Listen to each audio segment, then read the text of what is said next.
She was on her knees, concrete heat searing straight through her jeans, the smell of gasoline and dust choking the air. Her wrists were twisted behind her back, raw from steel cuffs digging deep into bone. Sheriff Wade Brennan leaned in, pressing the heel of his boot between her shoulder blades, the weight of him pinning her down as though crushing her entire identity beneath his soul. He laughed, actually laughed like this was a bar joke and not a public humiliation. Her FBI badge clattered across the pavement, spinning before it came to rest under the shadow of a pickup truck. Brennan's voice dripped with mockery. FBI, prove it, sweetheart. His deputies snickered like hyenas circling a kill, one of them holding up a phone to record. A crowd of onlookers lingered at the Chevron station, frozen between curiosity and fear. No one moved. To them, she was just another loudmouth journalist who'd picked the wrong fight in the wrong town. They thought wrong. If you're watching this, hit subscribe and tell me where you're tuning in from. This isn't just a takedown story. This is the story of how one woman dismantled a 20-year corruption empire. Not with guns, not with backup, but with the most dangerous weapon in America, receipts. And she'd been collecting them for 18 months. Del Rio, Texas. Population, 35,000. Border town, dust town. A place where the police didn't just enforce the law, they were the law. Brooklyn Lane eased her rental sedan into the Chevron on Route 90, the March heat pressing down in waves. She'd just finished topping off the tank when blue and red lights bloomed behind her. No siren, just silent intimidation. Deputy Martinez stepped out. Mid-30s, aviators, a chest full of casual arrogance that only thrived where accountability never did. He strutted toward her driver's window, hand resting on his belt. License and registration. No hello, no reason. Brooklyn handed them over, keeping her hands visible, her tone calm. Of course, officer. May I ask what this is about? Tail lights out. Her eyes flicked to the side mirror. Both lights gleamed perfectly. She had checked them that very morning. Habit, born of paranoia and necessity after 18 months of living like prey among predators. I believe they're both functioning, officer, she replied carefully. Martinez's jaw flexed. You calling me a liar? Not at all. I'm happy to step out and check with you. Stay in the vehicle. He snatched the documents and retreated. 40 minutes bled out under the punishing sun. Brooklyn sat rigid, hands fixed at 10 and 2. She watched Martinez whisper into his radio, glancing at her through the mirror like a man savoring a kill before delivering the strike. The gas station attendant had slipped inside. Customers kept their distance. The world had shrunk into a stage, and Brooklyn knew exactly who was writing the script. 2 more patrol cars pulled in, and then came the black Ford F-250, chrome grille gleaming like a predator's teeth, a crooked sheriff's badge stamped on its door. Sheriff Wade Brennan. 55, silver hair cropped hard against leathery skin, a man carved by sun and arrogance. His badge wasn't crooked by accident. It was theater, a message. I don't follow the rules. I own them. He took her papers from Martinez without looking, eyes locked only on Brooklyn. The small crowd thickened. Truckers, locals, even kids clutching sodas, all watching like this was the Tuesday entertainment. Step out of the vehicle, ma'am, Brennan ordered. Brooklyn moved slow, deliberate, hands raised, her pulse hammering but her face unreadable. Deputy Martinez says you've been acting hostile. And that was the opening act. The trap had sprung. I've been cooperative, Sheriff. I've simply been waiting. Brooklyn's voice was steady, but her throat was dry. Brennan's smile curled slow and deliberate, never touching his eyes. For 40 minutes? That's patient. Real patient. Makes me wonder what you're so calm about. He didn't wait for her reply. A flick of his fingers, and Martinez moved. Check the trunk. Brooklyn tried once. Sir, do you have probable cause? I said check the trunk. The metallic pop of the latch cracked through the heavy heat. Martinez lifted the trunk, pulling out a camera bag, tangled charging cables, and finally, a worn leather notebook. He handed it to Brennan, who opened it and began to read aloud like he was performing in front of a jury. Source X reports local police collect protection fees from Latino business owners. Estimates range from $500 to $5,000 per month. He looked up, eyes locking on hers. What is this?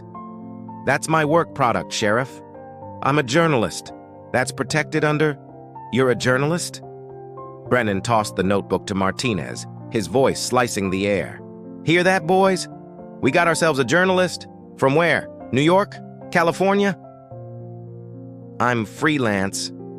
The word tasted sour on his tongue. He stretched it out. Freelance. And you're down here writing stories about us. About me. Brooklyn held his gaze, careful not to blink.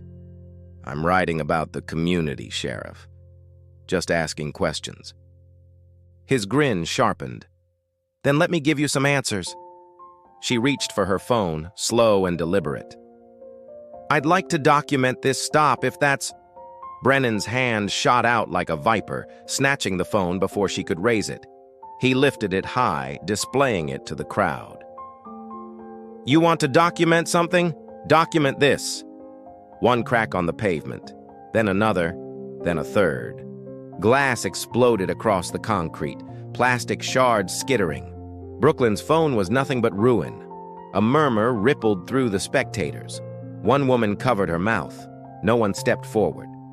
Brooklyn steadied her breathing. That's destruction of personal property. I'll need your badge number for the complaint I'll be filing. Brennan's laugh was jagged, cruel. Complaint? You can file it from a cell. He nodded to Martinez. Cuff her. On what charge? Assaulting an officer. I haven't touched anyone. You tried to strike Deputy Martinez when he approached your vehicle. I saw it. He saw it. Deputy Garza saw it. That's 3 sworn statements against your word. Do the math, sweetheart. The cuffs snapped shut around her wrists. She didn't fight. Didn't give them the theater they wanted. She let Martinez shove her toward the patrol car, metal biting her skin, sun beating into her skull. She noted the time on the dashboard clock as they shoved her inside. 14:32. A timestamp she would not forget. Through the grimy window, she scanned the faces. A teenage boy was still recording, phone held low. An older man shook his head, resignation carved deep into his wrinkles. A Latina mother pulled her children close, tears bright in her eyes as she hurried them away. Nobody intervened. Deputy Garza was already moving on the boy. By the time Brooklyn craned her neck, the phone was gone. The video deleted. The old man climbed into his truck without looking back. The mother drove off fast, like the devil himself was behind her. Fear. Practiced, generational fear. This wasn't just corruption. This was culture. Brennan hadn't bent the law here. He'd replaced it. Brooklyn tested the cuffs. Double-locked, professional. The pain flared, but she filed it away. She inhaled the patrol car's sour air. Sweat, stale coffee, no camera. She'd noticed that instantly. The dash cam's lens was taped over, blacked out. Martinez slid into the driver's seat. For a moment, his tone dropped low, almost human. You should have just left town. His eyes caught hers in the mirror. That's what the others did. Brooklyn's voice was quiet, razor-edged. How many others? He didn't answer. He just shifted the gear into drive. Martinez started the engine. As they pulled away from the Chevron, Brooklyn caught one last glimpse of her rental car. Trunk yawning open, her equipment scattered like discarded evidence. The shattered screen of her phone catching the Texas sun. But Brennan and his deputies didn't know about the backup phone tucked into her shoe.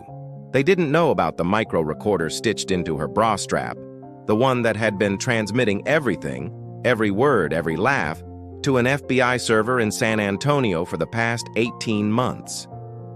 14:32.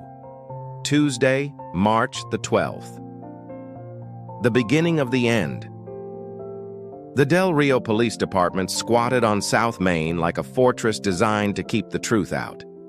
A low brick bunker, slit windows, reinforced doors, everything about it said prison, not justice. Martinez pulled around to the back lot, away from the street, away from any eyes. Inside, the air hit her first.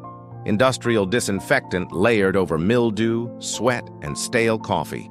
Fluorescent lights buzzed overhead, flickering in sickly green-yellow, casting every surface in a diseased glow.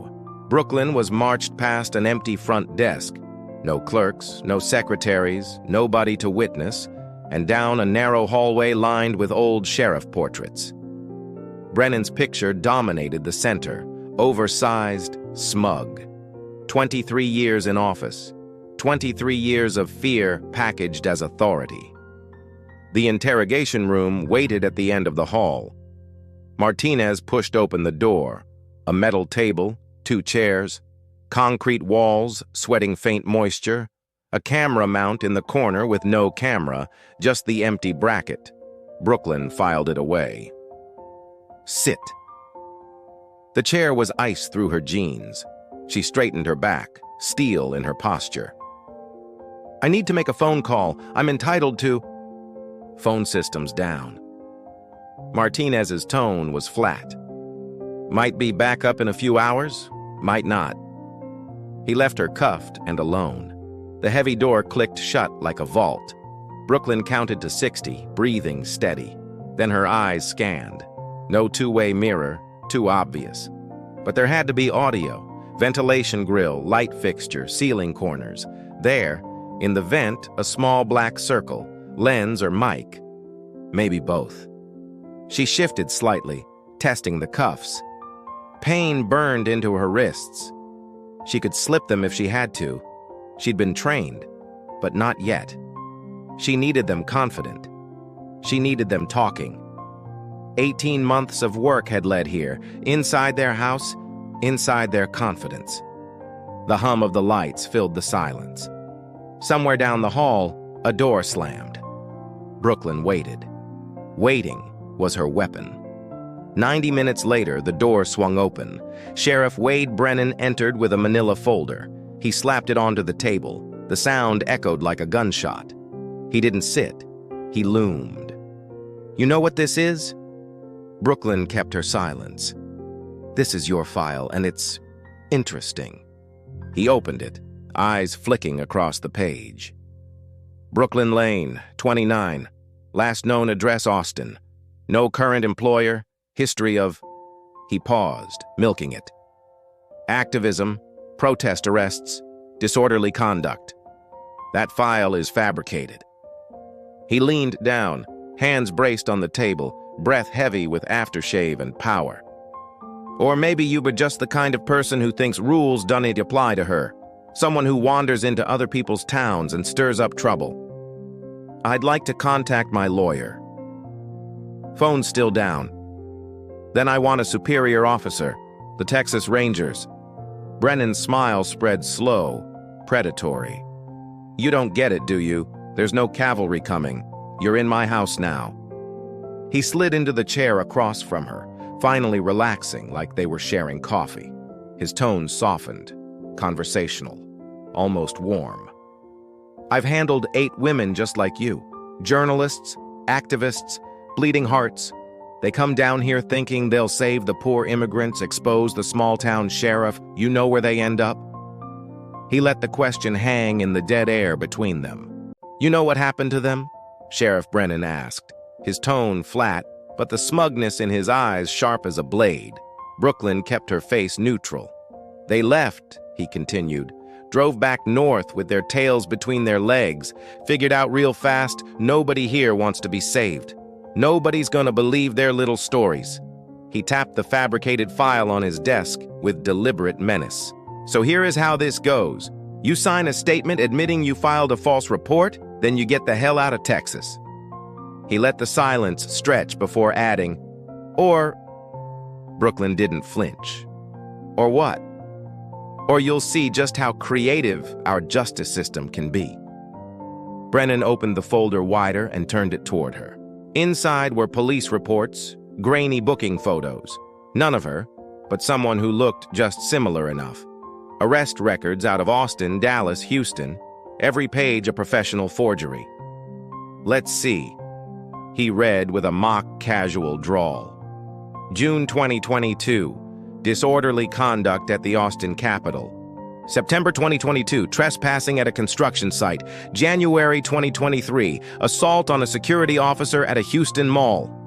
He looked up, grin widening. Want me to keep going?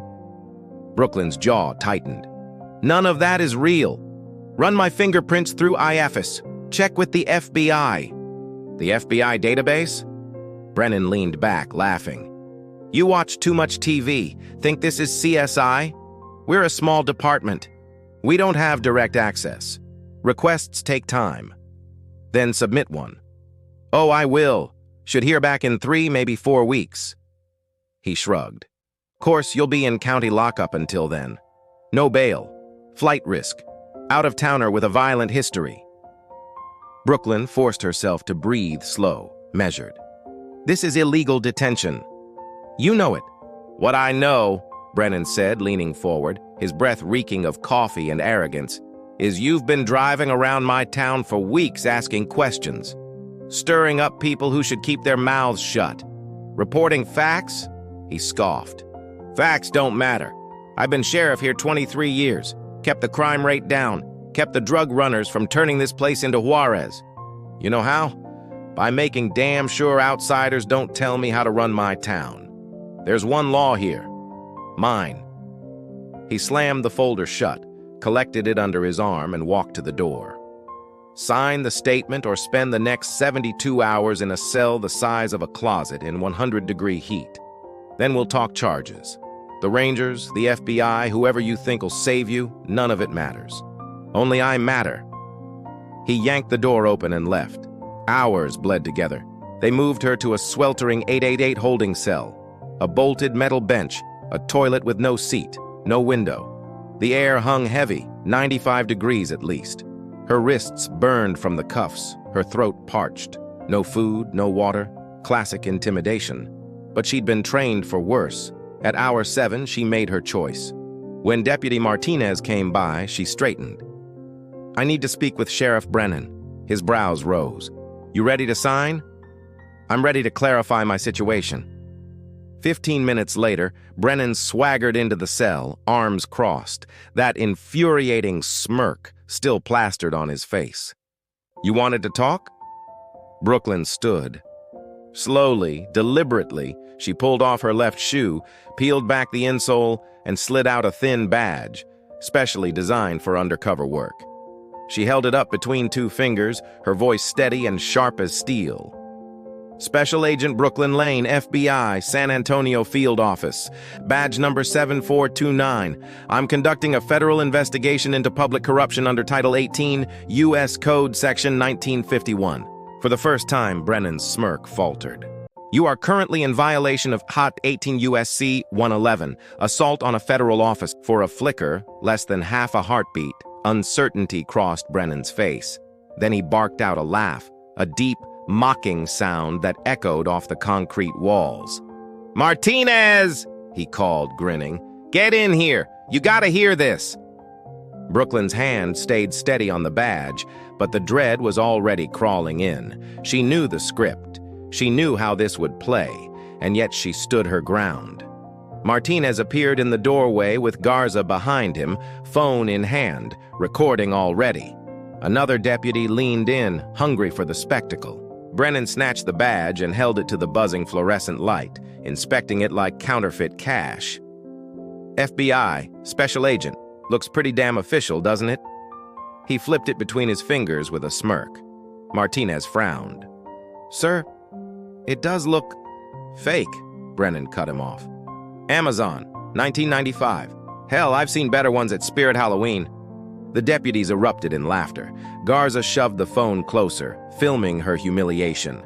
Say it again. Tell us your little code. Brooklyn's voice didn't waver. Special Agent Brooklyn Lane, San Antonio Field Office.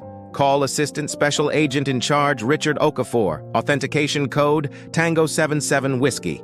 Brennan repeated it like a comedian working the crowd. Tango 77 Whiskey, boys. She even brought the alphabet. Martinez's smirk faltered, the seed of doubt planted.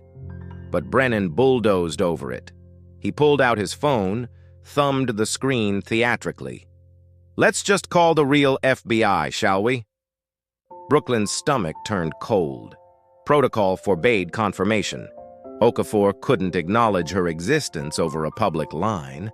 This was the trap every undercover agent dreaded. On speaker, a polite woman's voice answered, FBI San Antonio, how may I direct your call? This is Sheriff Wade Brennan, Del Rio PD. Do you have an agent named Brooklyn Lane working in my area? A pause, then flat professionalism. I'm sorry, Sheriff. I have no record of that name in our directory. Click. Brennan hung up, smiling like a wolf with blood on its teeth. He waved the badge in her face. Amazon, 1995, game over. The next morning, they released her, 24 hours to leave Del Rio or face charges. A coward's mercy dressed up as authority. But Brooklyn Lane wasn't leaving. That evening, she walked straight into the Del Rio Town Hall. Texas law guaranteed open meetings, guaranteed her the right to speak. The chamber smelled of floor polish and old paper, the kind of place where history rotted in real time. Dozens of eyes turned toward her, the woman who'd been dragged off in cuffs yesterday, the woman they thought was beaten. At the head table, Mayor Linda Cortez adjusted her glasses, pearls catching the light, the embodiment of small-town dignity. And in the front row, Sheriff Brennan sat, arms folded, watching her like a hawk circling a rabbit. Brooklyn smiled back. This time, she wasn't prey. Sheriff Brennan spotted Brooklyn the second she entered. He leaned back in his chair, gave her a lazy two-finger wave, like they were old acquaintances instead of predator and prey. The council slogged through budget reports, zoning disputes, permit approvals. Brooklyn sat silent, waiting. Finally, Mayor Linda Cortez announced the public comment period. Brooklyn rose and walked to the microphone at the center aisle. The shuffle of her boots on linoleum was the only sound. State your name for the record, Cortez said, voice clipped. Brooklyn Lane. I am here to report an incident of illegal detention and destruction of property by the Del Rio Police Department. Murmurs swelled. Brennan's smile didn't flicker. Cortez removed her glasses, folded them carefully. Miss Lane, the council is aware you were detained yesterday for assaulting an officer. If you have a complaint, file it through the appropriate channels. This is the appropriate channel. Public forum law requires... You were arrested lawfully, Cortez cut her off. We've reviewed the report. Deputies Martinez, Garza, and Sheriff Brennan all witnessed your aggression. Brooklyn's jaw clenched. I have evidence. What evidence? Cortez's voice slid sharp. The phone you claim was destroyed? We have no record of it.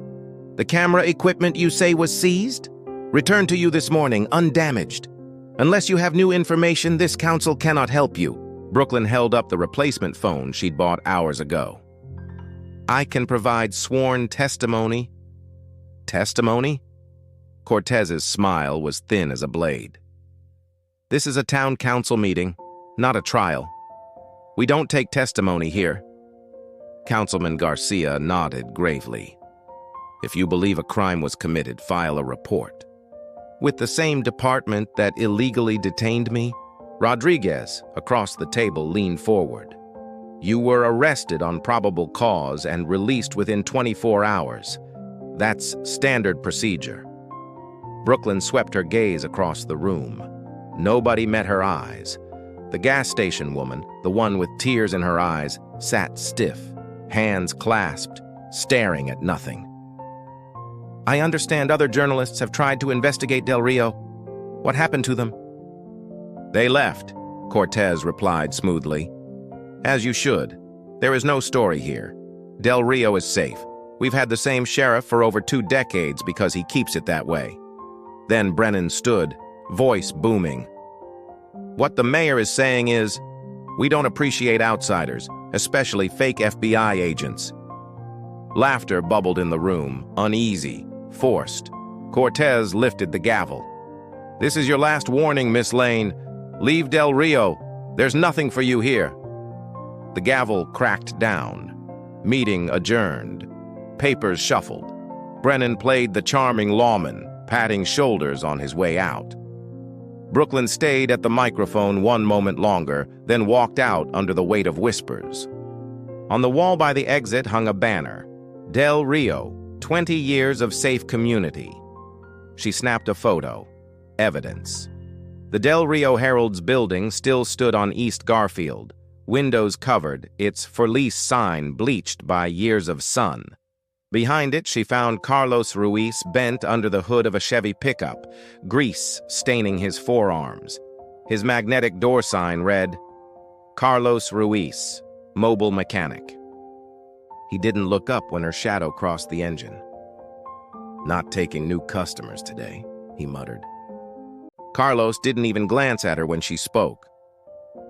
I'm not looking for a mechanic, Brooklyn said. My name is Brooklyn Lane. I know who you are.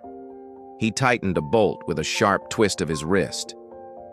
Everybody knows who you are. The fake FBI agent who got arrested. I'm not fake. Doesn't matter what you are. He finally looked up, eyes dark and flat. You need to leave me alone. Brooklyn took a step closer. You were a deputy here. Del Rio PD, 2019 to 2023. Dismissed for insubordination. Carlos's jaw flexed. He slammed the hood shut with a hollow clang. Who told you that? Public records. Your termination was listed as refusing to follow orders. What orders? His voice was low, dangerous now. Lady, I don't know what you think you're doing, but you need to walk away. Right now. I'm trying to... I know what you're trying to do. He hurled the wrench into his toolbox. The clang echoed off the empty lot. You're trying to get me killed, or thrown in jail, or both. You think you're the first to sniff around Brennan? Think you're special? He snatched a rag, wiped his hands roughly. There were 8 before you. Journalists, activists, whatever. You know where they are now? Brooklyn didn't answer. Gone, he said, smart enough to leave while they still could. I'm not going anywhere. Then you're stupid. He snapped the rag shut like a whip. And I can't help stupid people. It's bad for business, bad for my health. He picked up his toolbox and started toward his truck. I have a way to protect you if you testify, she called after him. Carlos turned, eyes narrowing. Testify? You want to die? That's what happens when you testify against Brennan. That's what happens when you break the code. He climbed into the cab. Brooklyn pulled her badge, the real badge, from inside her jacket and held it up. Carlos looked at it through the windshield. His face didn't move. He turned the key, engine rumbling, and drove away. 20 minutes later, the truck reappeared in the parking lot.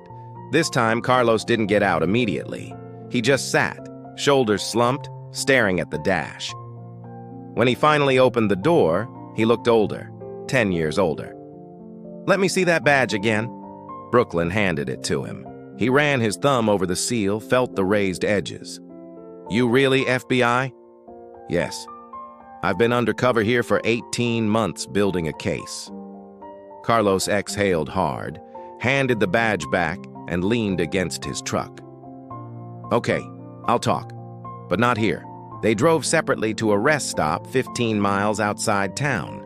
Picnic tables, vending machines, no one around at 4 p.m. The sky was enormous and mercilessly blue. Carlos bought a Coke from the machine, drained half before he spoke. The system works like this, he said quietly. Brennan and his deputies stop migrants. Anyone who looks undocumented. They threaten deportation unless they pay. $5,000 a head. If they can't pay, they get forced to work. Ranches, construction, cleaning houses, no wages. Work off the debt. Brooklyn had her phone out, recording. How long? As long as I was there. Probably longer. 20 years, maybe. And the money? Offshore accounts, Cayman Islands. Brennan's got it wired. He keeps records. Old school paper ledger, names, amounts, dates. Everything documented. Where's the ledger? In his office. Safe. Only 2 people have keys, Brennan and Mayor Cortez. You've seen it? Once. Before I figured out what I was looking at. Carlos crushed the empty Coke can in his fist. That's when I started asking questions. That's when Brennan labeled me a problem. 3 weeks later, I was fired for insubordination. Will you testify? He shook his head. They'll kill me. Not if you're in federal protection. Witness security. New identity. New location. I have a family. Carlos cut her off. A wife. 2 kids. You're asking me to blow up their lives. Brooklyn met his eyes. I am asking you to help me stop this before there's a 48th victim. Carlos stared at the horizon. The sun bled orange and pink across the Texas sky. Give me time to think, he said finally. Before you go, Brooklyn added, understand this. Everything I do, everything I record, is backed up in real time to FBI servers. I have equipment they don't know about. Carlos nodded slightly, but his eyes stayed on the horizon. Brooklyn opened her jacket just enough to show him the tiny microphone sewn inside the collar, disguised as an ordinary button. Its faint red light blinked once and went dark again, switching to stealth mode. This, she said softly, has been running for 18 months. Every conversation, every threat, every transaction I've witnessed transmits to a secure FBI server in real time. Even if they smash it, it's already archived. Carlos stared at it, jaw tight. They took your phone, your equipment. They took what I wanted them to take. She reached into her pocket and held up a device no bigger than a lipstick tube. Backup recorder, voice activated. I have redundancies. Carlos glanced around the empty rest stop. And the bag they confiscated yesterday? Brooklyn's eyes flicked to her phone. Another layer, a second microphone sewn into the lining. They think it's evidence. It's actually surveillance. Right now, it's sitting in their evidence locker about 10 meters from Mayor Cortez's office at Town Hall. She turned the phone toward him, showing an old blueprint schematic of the building. Built in '73, cinder block and drywall, thin walls, bad insulation. Carlos blinked. You're recording them, he said slowly. Every word. If Brennan meets with Cortez in her office, if they so much as whisper about this operation, she snapped the schematic closed. I'll have it. Carlos exhaled. That's actually pretty smart. I've been doing this a long time. She buttoned her jacket. If you decide to help, I can protect you. The FBI has resources. We can get you and your family into WITSEC, but I need that ledger, Carlos. It's the anchor evidence. Everything else is circumstantial. I'll think about it, he said again. But this time his voice had changed. It wasn't reflexive dismissal anymore. It carried weight, like he was already calculating what yes would cost him. That night, Brooklyn parked 3 blocks from Town Hall, tucked into a dark alley with a clean sight line to the building. Her rental sedan's engine ticked quietly as it cooled. The town council meeting had ended at 7. By 9, most lights were off, but a single window still glowed on the second floor, Mayor Cortez's office. Brooklyn slipped in an earpiece, connected to the live monitoring feed from the hidden mic in her confiscated bag. The signal was faint, a hiss of static but functional. She turned up the gain, isolating frequencies until the noise fell away. Rustling, movement. Someone was in the evidence room. Then, voices, faint at first, muffled through cinder block. She adjusted the frequency again, scribbling timestamps on a yellow legal pad with a steady hand. Footsteps on tile. A door opening. The sound sharpened. Brennan's voice, low and clipped. We need to talk about the Lane woman. Brooklyn's heart kicked up, but her hand stayed steady. She pulled out a second recorder, belt and suspenders, and pressed record. The primary feed was already streaming to the FBI server, but she always kept local copies. Always. She watched the lit window through binoculars. Shadows moved behind the blinds. 2 figures. Brennan and Cortez. Exactly as she'd hoped. "Start talking," she whispered to herself. Inside Town Hall, Brennan and Cortez began to discuss how to handle her, their words crawling through the thin walls and into Brooklyn's earpiece. The audio crackled, then cleared. Brennan's voice smug and confident. "The journalist is handled. Scared her off. She'll be gone by tomorrow." Cortez's voice followed, sharper, with an edge of worry. "You're sure?" She seemed persistent at the council meeting. Brooklyn's pen moved faster now. Names, phrases, context, every word a nail in Brennan's coffin. This was what she had built 18 months of her life for. "Trust me." Brennan's voice carried a smug, almost lazy confidence. "They always leave. The fake FBI badge was a nice touch, though. I'll give her credit for creativity." A pause. The sound of papers sliding across a desk. Cortez's voice, clipped and businesslike. "Did she actually have evidence?" Brennan snorted. "Nothing that matters. Some scribbled notes. A broken phone. Martinez confiscated her recording equipment. It's in evidence lockup now. She's got nothing." "Good." Cortez's tone was colder now, the voice of someone used to control. "We can't afford another incident like 2021. That reporter from Houston..." "Doesn't count," Brennan interrupted. "He left. They all leave." In the driver's seat of her dark sedan, Brooklyn's hand cramped as she wrote, but she didn't stop. Every word was a nail in their coffin. Brennan again. "Speaking of business, next group arrives Tuesday. 15 people. That's 5,000 each." Cortez. 75,000. Split 2 ways. 37.5 apiece. "I'll make the deposit Wednesday night. Usual account." "Cayman?" "Yes. Same routing number as last time."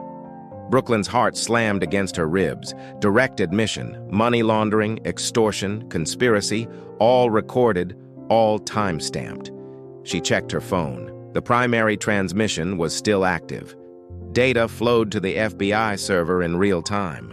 Even if Brennan kicked down her car door this second and smashed every device she had, the evidence was already preserved in federal databases. Admissible, undeniable. "Make sure Martinez keeps a low profile for a few weeks," Cortez continued. "After that scene at the gas station, we don't need attention." "He's solid," Brennan replied. "All my guys are solid." "They'd better be." Cortez's voice hardened. "We've built this operation for 2 decades. I won't see it destroyed by some journalist with a notebook."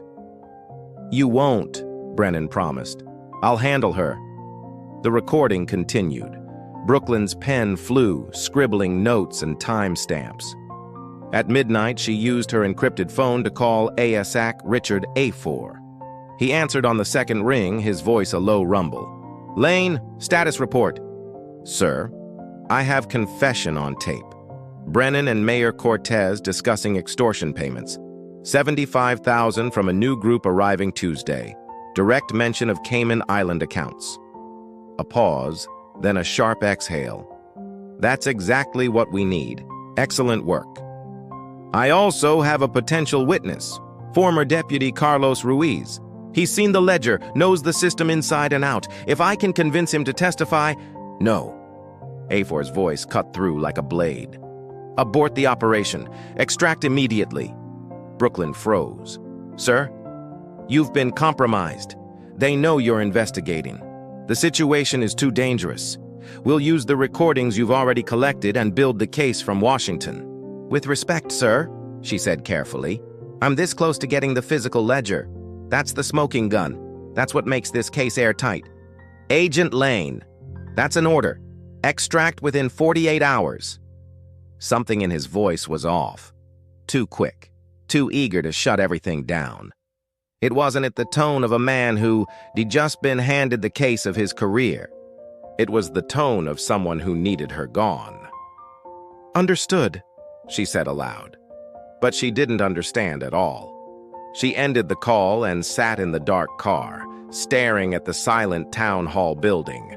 Her instincts screamed something wasn't right. 3 hours later, at 3:47 a.m., her phone buzzed. A text from Carlos. "They know. Brennan just called me, asked about the FBI woman. You've been compromised. Get out." Brooklyn's blood went cold. She called him immediately. He answered, whispering. "How did they know to contact you?" she hissed. "I don't know. I was careful. Nobody saw us at the rest stop." "What exactly did Brennan say?" "He said, I know you met with the Lane woman today. I know what she's trying to do. If you talk to her again, you're done in this town. You and your family." Carlos's voice shook. "Brooklyn, he knew the timing. He knew where we met. Someone told him." "Who else knew about our meeting?" "Nobody. Just you and me." Brooklyn's mind raced. She'd reported to Afor at midnight. 3.5 hours later, Brennan knew about Carlos. No, that wasn't possible, unless the leak wasn't Carlos. Her fingers flew across her phone. She logged into the FBI's internal system using emergency credentials, pulling up her recent reports to A4. Her pulse thudded in her ears, and then she saw it.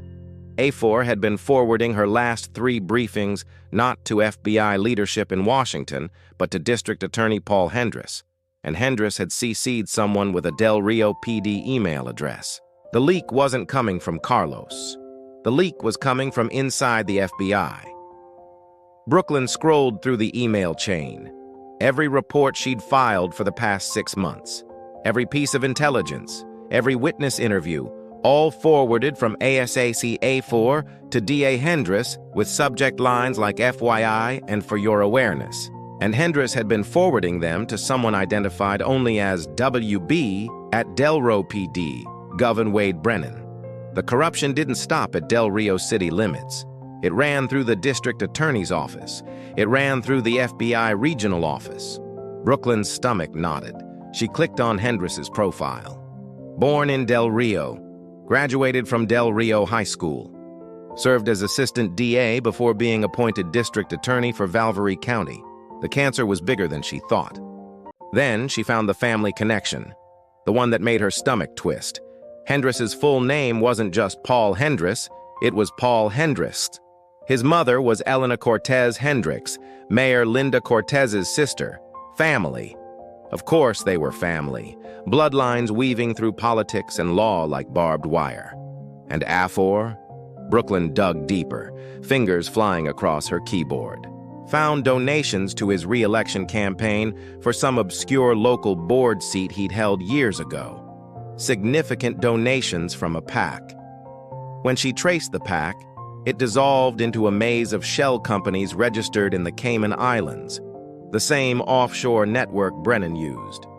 Brooklyn sat back in her seat and stared at the car's ceiling. For 18 months, she'd been operating under the assumption that the corruption was small, contained, a dirty sheriff and a corrupt mayor in some forgotten border town. But this was bigger. This was systemic infiltration. This was a network. And she was completely alone. She couldn't trust her chain of command, couldn't trust the local DA, couldn't trust anyone in the official system. She had evidence, she had recordings, but she had no way to deliver them without Brennan being warned first. Her thumb hovered over her phone. FBI? No. Law enforcement? No. Plan B. Brooklyn scrolled to a contact she'd saved months ago for a worst-case scenario. Not a cop, not an agent, a journalist. Priya Sharma answered on the 4th ring, voice groggy. "This better be good. It's 4 in the morning." "My name is Brooklyn Lane," she said quietly. "I am an FBI agent with 18 months of recordings documenting systematic corruption in a Texas border town. My chain of command is compromised. I need a journalist who can't be intimidated." A pause. Then Priya's tone changed. "I'm listening." They met at a diner 40 miles outside Del Rio, far enough to be safe, close enough to reach before dawn. The neon sign flickered over the empty parking lot. Priya arrived first, 42 years old, sharp eyes behind wireframe glasses, a leather messenger bag that probably cost more than Brooklyn's car. She'd won a Pulitzer 3 years ago for exposing police corruption in Baltimore. Brooklyn slid into the booth across from her, ordered coffee, waited until the waitress left. "Show me what you have," Priya said. Brooklyn pulled out her phone and played 30 seconds of the Brennan Cortez recording, the part about the $75,000 in Cayman accounts. Priya's expression didn't change, but her posture shifted. She leaned forward. "How much more of this do you have?" 127 audio files, 18 months of recordings, documented transactions, testimony from 47 victims, bank records obtained through federal subpoenas, and there's a physical ledger in Brennan's office safe. Names, amounts, dates, everything. My FBI office is compromised. My supervisor's been feeding my reports to the local DA who's feeding them to Brennan. I can't go through official channels. Priya removed her glasses and wiped them slowly with her napkin. "You want me to publish? I want you to help me hold a press conference. Public, live-streamed, impossible to shut down or ignore. I'll testify under oath. We'll release the recordings, force the FBI to act." "When?" "Friday, 10 a.m., Austin Press Club." Priya looked at her for a long moment. "You know they'll come after you. Your career, your credibility, everything." "They already are," Brooklyn said. "But they can't come after the truth if it's public." Priya held out her hand. "I'm in." They spent the next hour planning. Priya made calls, woke her editor, contacted the Austin Press Club. By 6 a.m., it was confirmed. Friday, March 15th, 10th a.m., one of the main conference rooms, capacity 50 journalists. "We'll live stream on 3 platforms simultaneously," Priya said, typing on her laptop. "YouTube, Facebook, X. They can't take down all 3 at once. By the time anyone tries, the story will already be out." "I need one more thing," Brooklyn said. "Someone to authenticate the documents. A notary with credibility." "You have someone in mind?" "Judge Martha Delgado, retired federal judge, 72, known for being incorruptible. If she verifies the bank records and witness statements, it adds weight." Priya nodded. "I know Judge Delgado. She hates corrupt cops more than anyone I've ever met. Her grandson was killed by a dirty officer in Houston. She'll do it." Brooklyn felt something close to relief. Not quite hope, she'd learned not to hope, but at least the sense that the plan might work. "One problem," Priya said. "You still need that ledger. Without it, they'll say the recordings are out of context. They'll claim the bank records are falsified. But if you have Brennan's own handwritten records..." "I know. Can you get it?" "I'm going to try." "That's not a plan. It's the only plan I have." Brooklyn finished her coffee. "In the meantime, prepare everything else. Assume I won't get the ledger. Can we still make the case?" "We can make a hell of a case," Priya said. "But with the ledger, it's ironclad. Then I'll get it." Brooklyn didn't know how yet, but she had 4 days. Wednesday morning, she drove to Carlos's garage. It was destroyed. The front window smashed, tools scattered across the parking lot. One of the hydraulic lifts had been toppled over. Spray paint across the walls in dripping red. Snitches get buried. Carlos sat on the curb, head in his hands. His wife stood next to him, holding their 2 kids close. The children were crying. Brooklyn parked and got out slowly. "Don't," Carlos said without looking up. "Don't come near us." "Carlos, I'm sorry. I'll get you protection." "Protection?" He finally looked at her. His right eye was swollen shut, purple and black. Blood crusted around his nose. "Where was your protection last night when 3 men kicked down my door? Where was your protection when they held a gun to my daughter's head?" Brooklyn felt like she'd been punched. "What?" "They came to my house, 2 a.m. ski masks, knew my kids' names, knew where they go to school, knew my wife's work schedule." Carlos stood up, wincing. "They said, if I talk to you again, they'll kill my family. Not me. My family." His wife was crying silently. The little girl, maybe 7, clung to her mother's legs, her face buried. "I can get you into witness protection," Brooklyn said softly. Carlos's jaw was set, his voice flat, deadened, like a man already half buried. "Federal protection, new identities, new city? No, I'm not uprooting my kids' lives and teaching them to look over their shoulders for the next 20 years. I'm done." He shouted it, the words cracking like a hammer on steel, then forced himself lower, quieter, more dangerous. "I'm not testifying. I'm not helping. I'm taking my family and we're leaving Del Rio, San Antonio, maybe Austin. Somewhere Brennan doesn't own." Brooklyn felt the air go thin. "He'll find you," she said, but even to her own ears it lacked conviction. "Maybe," Carlos snapped, stooping to grab a wrench from the gravel. His knuckles were white, jaw clenched. "But at least I'll have a chance. You won't. Nobody beats Brennan. Nobody ever has." He turned, kids clambering into the truck, his wife's face pale in the passenger seat. The engine coughed to life, taillights flaring red as they pulled away, leaving Brooklyn standing in a parking lot of broken glass and scattered tools. She'd promised him safety and delivered only blood, promised justice and delivered more fear. Maybe he was right. Maybe Brennan really was untouchable. Her phone buzzed. Text from Priya. "Press conference confirmed. Do you have the witness?" Brooklyn stared at the retreating taillights. She typed, "No." Wednesday night, the sirens cut through the quiet like knives. Brooklyn bolted from her motel room, jacket half-zipped, driving toward the orange glow staining the sky. 3 fire trucks already screamed outside the Del Rio Police Department. Flames spat from shattered windows at the rear of the building. The acrid stench of burning plastic and charred paper curled in her throat. And there he was. Sheriff Brennan, arms crossed in the parking lot, calm as stone, watching his men scramble. He wasn't surprised. He was performing, shaking the fire chief's hand, gesturing to reporters, the picture of a sheriff devastated by tragedy. Her phone rang. Unknown number. "Agent Lane?" "This is Deputy Chief Lisa Martinez, Del Rio Fire Department. I'm calling as a courtesy. The fire started in the evidence storage room. I understand you had property stored there." "Yes," Brooklyn said tightly. "I'm sorry. The damage is total. The fire marshal suspects an electrical failure." Brooklyn almost laughed. "Electrical failure?" She ended the call. The hidden microphone gone, burned, erased. But Brennan didn't know the recordings had already transmitted live to FBI servers. They destroyed the device, not the evidence. That thought almost made her smile. Almost. Then another text. No name, no signature.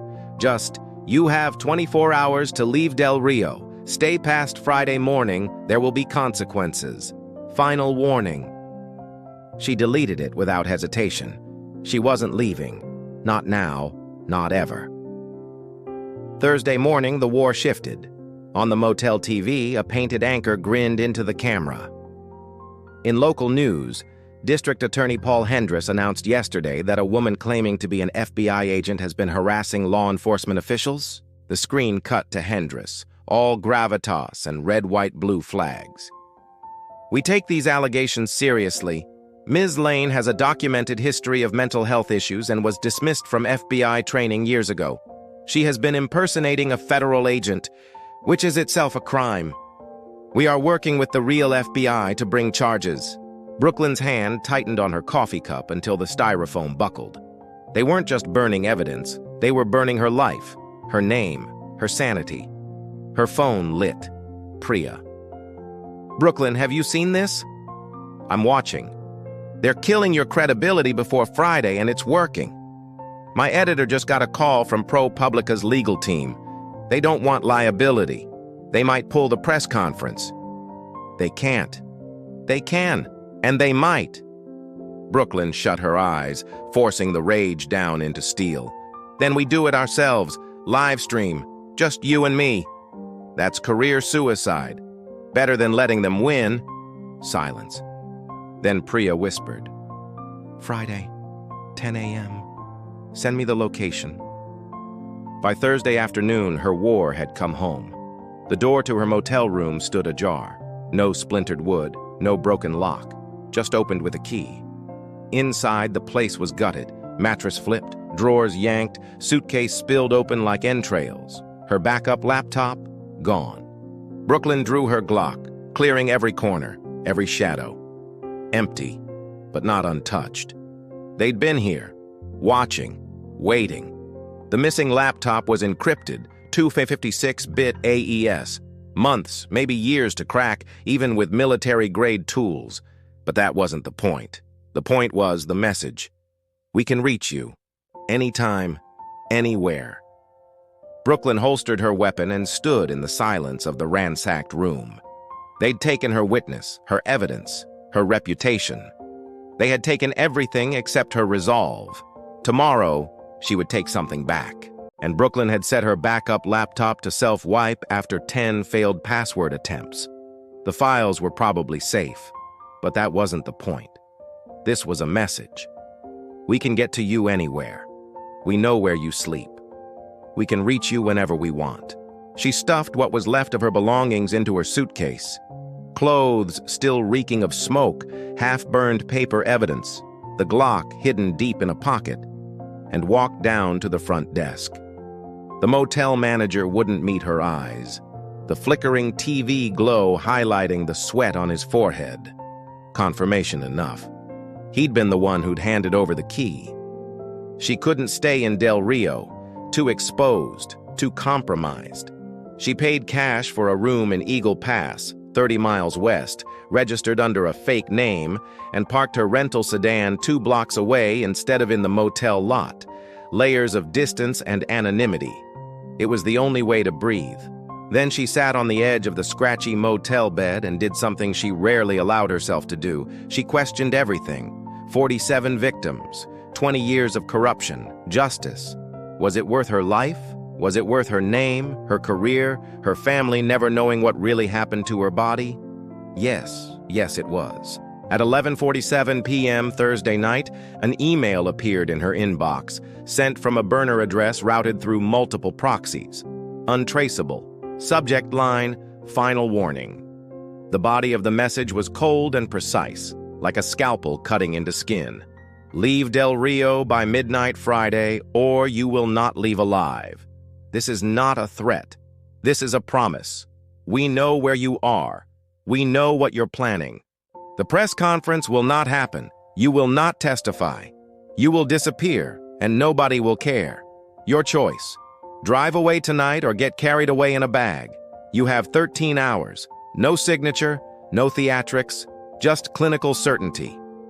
Brooklyn read it 3 times. Her hands trembled, not just fear, adrenaline.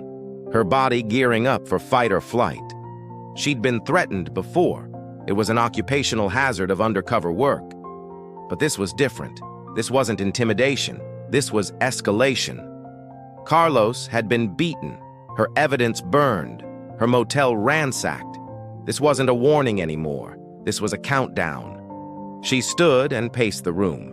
Her reflection in the cracked mirror above the dresser stared back. Tired, hollow-eyed, scared, but unbroken. She sat at the desk, opened her surviving laptop, and began typing an email addressed to Priya, Judge Delgado, her sister in California, and 3 other journalists whose work she respected. Subject, if anything happens to me. Attached were encrypted files containing 18 months of recordings, testimony, and bank records. She wrote, "Passwords will be automatically released if I don't check in every 12 hours. Please publish everything. A digital dead man switch." She hit send. Then she checked her Glock. Full magazine. 1 in the chamber. 11 hours until the press conference. She just had to survive until then. Friday morning, 6:23 a.m. Brooklyn left Eagle Pass before sunrise, heading north on Highway 277. 2 hours to Austin. Plenty of time. The desert stretched out on both sides, sunrise bleeding orange and crimson across the scrubland, beautiful and brutal all at once. Her phone rang. Priya's voice came through, tense but determined. "Where are you?" "About 90 miles out. I'll be there by 9. "Good. Judge Delgado confirmed. She'll authenticate the documents on camera. And I've got confirmations from CNN, the Washington Post, and the Texas Tribune. This is going to be big, Brooklyn. Let's hope we—" Red and blue lights flared in the rearview mirror. Brooklyn's stomach dropped. "I've got to go." She ended the call, checked the mirror again. A black Ford pickup, light bar flashing.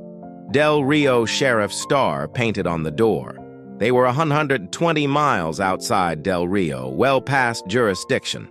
This wasn't a traffic stop. This was an abduction. 2 more vehicles appeared, one ahead, one behind, boxing her in. Brooklyn's mind raced. Floor it? Her rental sedan wouldn't outrun a convoy of trucks. Maybe she could make it to a populated area, find witnesses. But before she could decide, the lead truck braked hard, forcing her to stop. She pulled over, drew her Glock, held it low and ready. The driver's door of the lead truck opened. Sheriff Wade Brennan stepped out. No uniform, jeans, work shirt, no badge.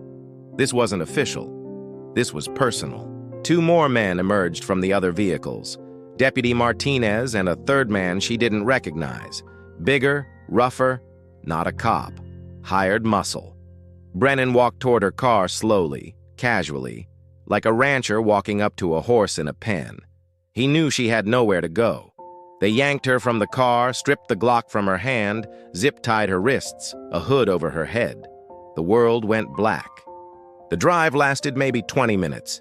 She tried to track turns, gauge direction, but gave up after the 5th. They were deliberately disorienting her. When they finally stopped, they pulled off the hood. A warehouse. Empty. Rust crawling up the metal walls, broken windows spilling dusty light in thin strips. The smell of oil and rat droppings. No one would hear her scream here. Brennan stood in front of her. Behind him, Martinez and the hired muscle. The third man kept his hand near his belt. Gun, probably. "Last chance, Brooklyn." Brennan's voice was almost gentle. He held up a sheet of paper. "Sign this." It was a typed confession. She was mentally unstable, fabricated accusations, apologized to the sheriff's department. She would leave Texas and never return. "Go to hell," Brooklyn said. "Sign it, and you walk out of here," Brennan replied. "Don't sign it." He shrugged. "Tragic car accident. Happens all the time on these back roads.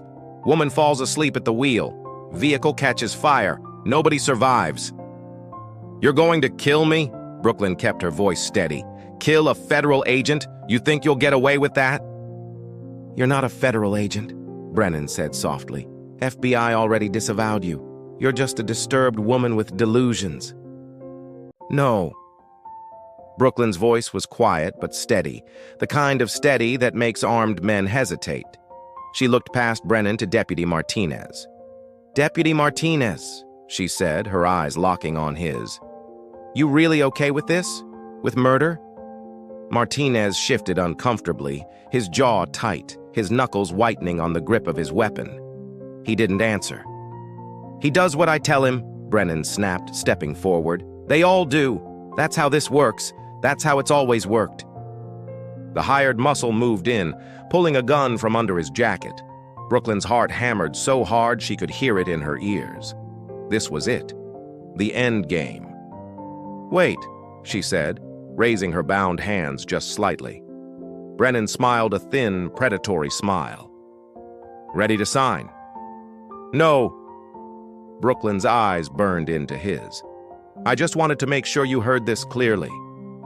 His smile faltered. "What?" She lifted her wrists, zip-tied but steady, showing him the black sports watch she'd worn for 18 months. "My watch," she said calmly.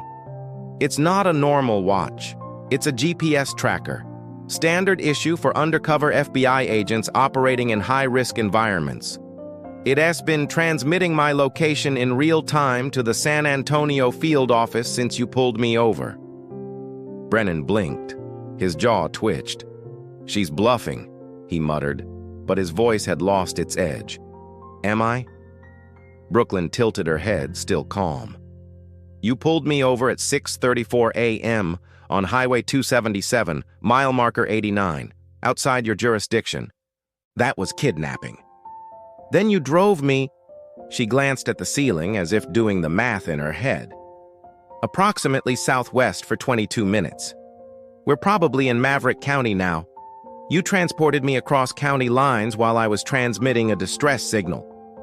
Brennan's lips parted slightly, as if he were about to say something, but nothing came out. Your phone is in my truck, he finally blurted. I checked it. I didn't say phone, Brooklyn replied. I said GPS tracker built into the watch. It doesn't make calls, doesn't text, just transmits coordinates and biometrics. When my heart rate spiked like it did when you pulled me over, it triggered an automatic emergency protocol. Martinez's face had gone pale. His hand trembled around his gun. Boss, she's lying, he said, but even he didn't sound convinced. Brooklyn kept going, her voice cool, almost conversational. FBI policy: when an undercover agent's emergency beacon activates, the nearest field office dispatches a tactical team immediately. No calls, no confirmation. They just respond. In the distance, faint but unmistakable, sirens began to wail. Brennan heard it. They all did. No, he whispered, his voice cracking. The sirens grew louder. Brooklyn allowed herself the smallest, most dangerous smile. I told you, she said softly. You're done. The warehouse doors didn't open. They exploded inward. FBI, hands up! 6 tactical agents in full gear stormed through, rifles raised, moving like a single organism.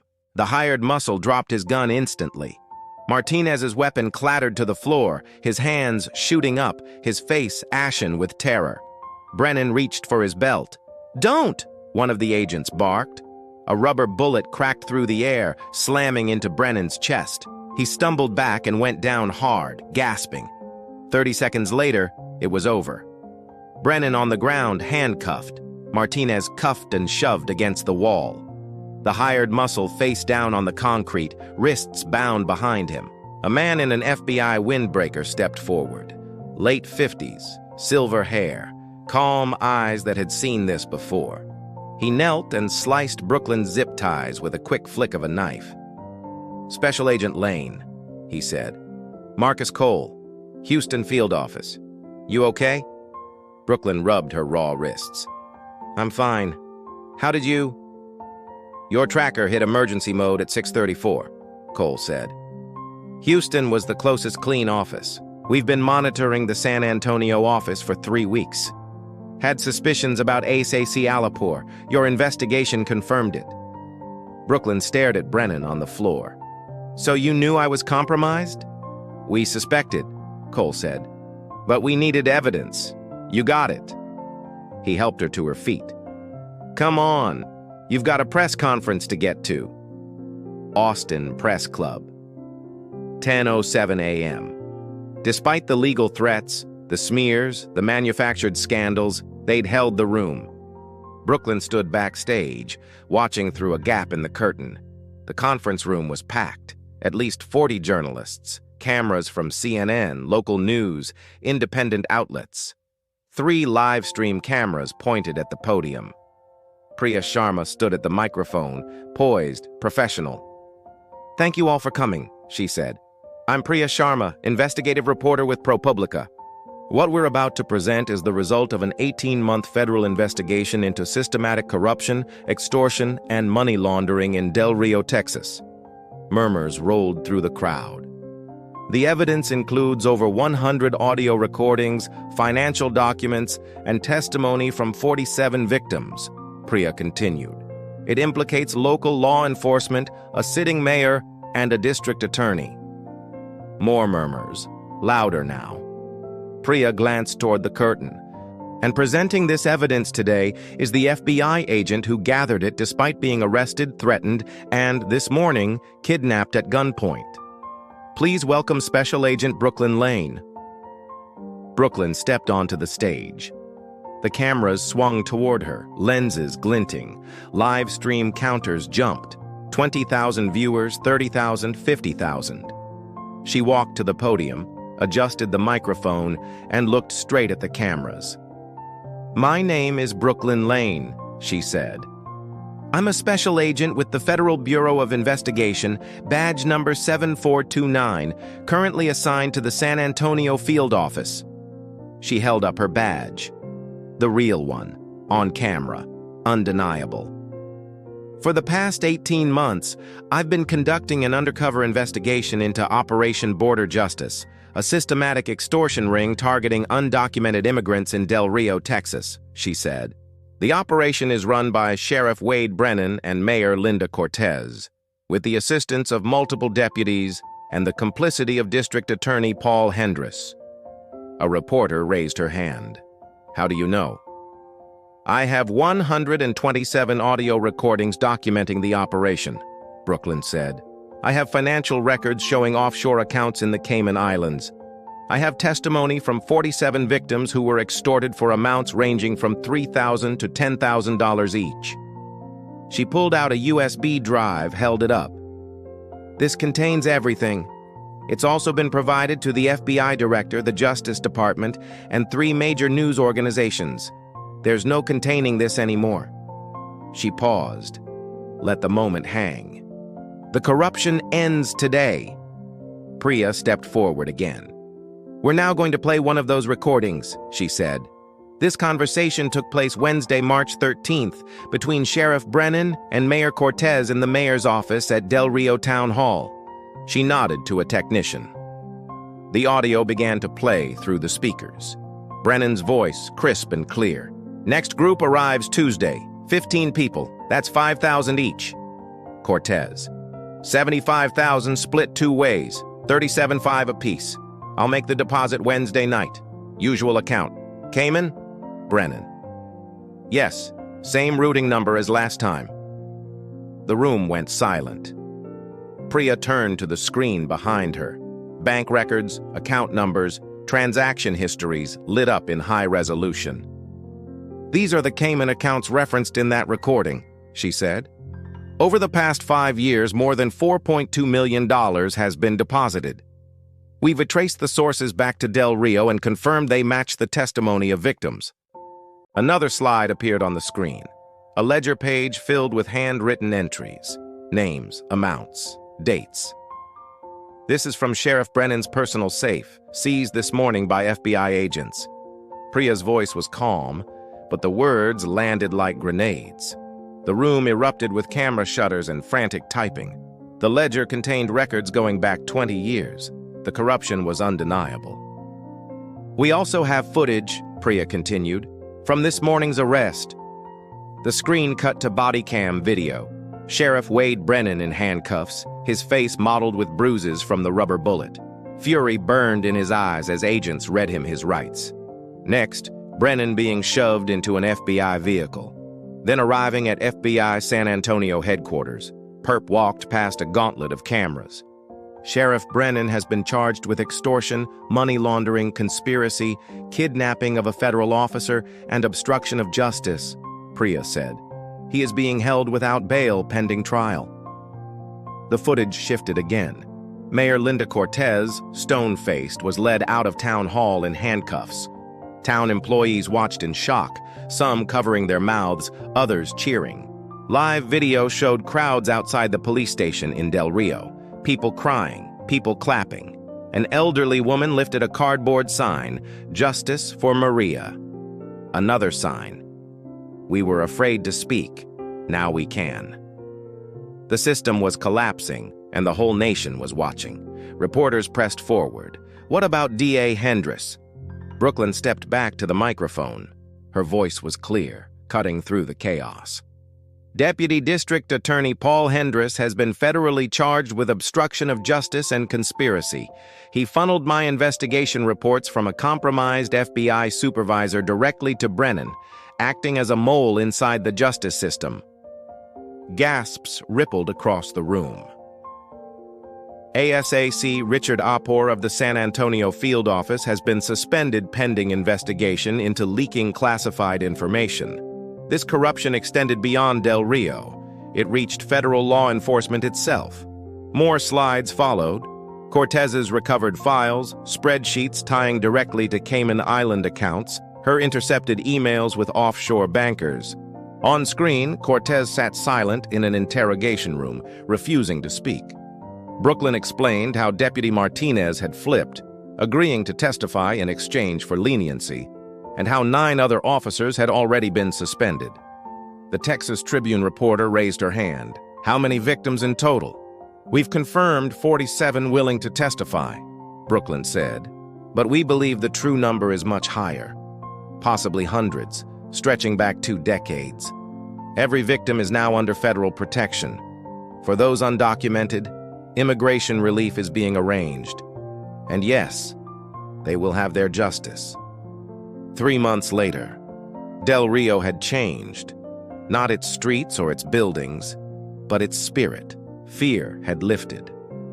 A new sheriff, Rosa Mendez, was sworn in at Town Hall, the same hall Cortez once ruled with intimidation. Rosa, once a victim herself, now wore the badge. Her oath to uphold justice was met with thunderous applause. Reforms were announced: mandatory body cams, civilian review boards, financial audits. The system was being rebuilt from the ashes. Brooklyn stood quietly in the back, Agent Cole at her side. "You did good work," he murmured. She answered softly, "We did good work." Then came the offer. Washington, a new federal task force against border corruption, with her in command. She didn't answer right away. Watching Rosa greet her community, watching children run free, she knew her choice. This wasn't an ending, it was a beginning. The compensation fund was announced 6 weeks after the arrests. $8.7 million seized from Brennan and Cortez, their accounts, their properties, their vehicles. Victims finally saw restitution. Jorge, who once worked 3 jobs to pay off Brennan, choked on tears as he got his money back, plus interest.